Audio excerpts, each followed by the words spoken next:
Ihdina. Guide us. This is beautiful. Beautiful language. The word hidayah in Arabic. Why did we say guide? Because Allah is the master. And you cannot have a master until He gives instructions. And how does that relationship begin? With guidance. And then, since you just said, I am your slave, I need your help. The first kind of help you and I need is, Ya Allah, tell me what to do. Tell me what to do. Now, if you are asking Allah to tell you what to do, that means you are ready to do it. Yes? So when we say Ihdina Sirat al-Mustaqim, we are actually telling Allah, Ya Allah, I am ready to obey you. Just tell me, I'll do it. I need your advice, and when you give me advice, I'll take it. I have friends who ask me for advice all the time, but they never follow it. What do you think about this? What do you think about this? What do you think I should do? What do you think I should do? I've been telling you for 4 years what you should do. You don't do it. I don't want to tell you anymore. There's no point. You and I are asking Allah for advice. Don't ask Him for advice and not do it. At least try to do it. That's the first thing. The second thing that's so beautiful about the word guidance, you know, in Arabic you can say ar-rushd also is guidance. Arshidna, guide us. Ihdina is also guide us. What's the difference though? The word huda in Arabic comes from hadiyya. Hadiyya in Arabic is a gift. When the Arab would get lost in the desert, what's the biggest gift you can give him? Guidance. Water is not good enough. Food is not good enough. Because that means he'll stay alive 2 more hours. He'll survive 1 more day. But in the desert, the biggest gift you need is what? Guidance. That's why they associated survival and guidance together. The ultimate gift would be having the right directions, especially in desert life. We are asking Allah for the ultimate gift. Ihdina. Guide us. And we didn't even say guide me. We said guide us. So it's actually, we're switching. We're going from individual to collective. Everything in the beginning was actually individual in some sense. Hamd is individual. Allah is a master of me individually. Allah's mercy comes to me individually. The judgment day is about an individual. Each individual will be judged. But immediately we switch over to Ihdina, because in this life, if you're going to have a healthy relationship with Allah as an individual, you have to come together as a community to ask. You have to be with other people. You need other people for guidance. You can't do it on your own. That's why it's not Ihdini, it is Ihdina. It has to be Ihdina. And it's not even Iya Nahdi, which actually would have meant guide only us. That would have been bad. Ya Allah, only guide me, everybody else can go to hell. I don't care about that. Okay. But actually guide all of us.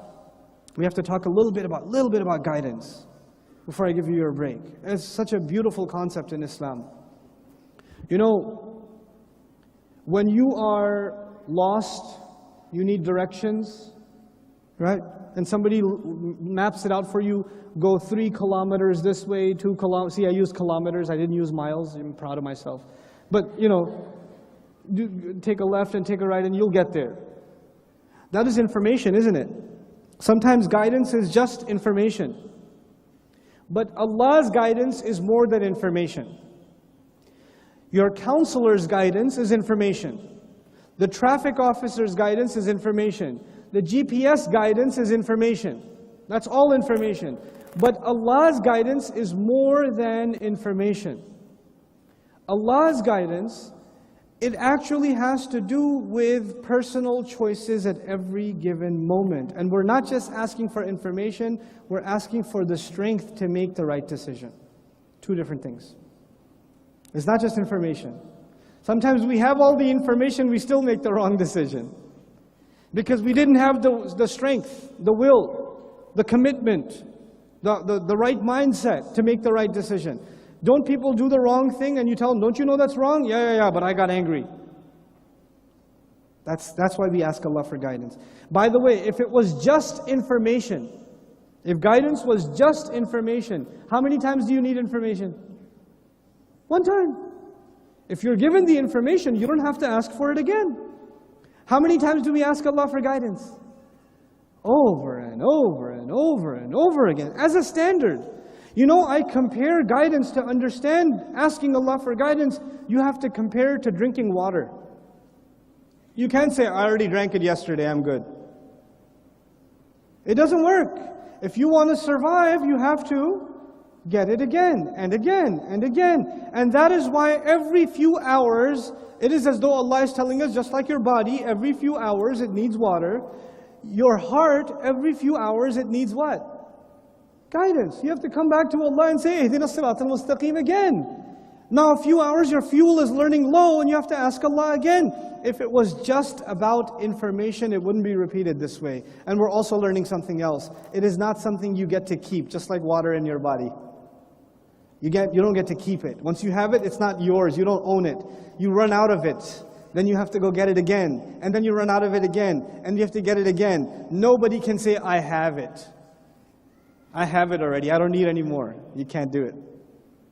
That's why I like the comparison of guidance with what? Water. There's a thirst for guidance just like there's a thirst for water. Just like that. Right? So we have to keep asking Allah over and over again. Now, as-siratal mustaqim. What does ihdina as-siratal mustaqim mean? I'll give that to you, inshallah ta'ala, after our short 2-minute break. Because again, I want your attention span to stay fresh. So, stretch at least like, pull your arms up and do whatever it is you do. I'll stick around over here.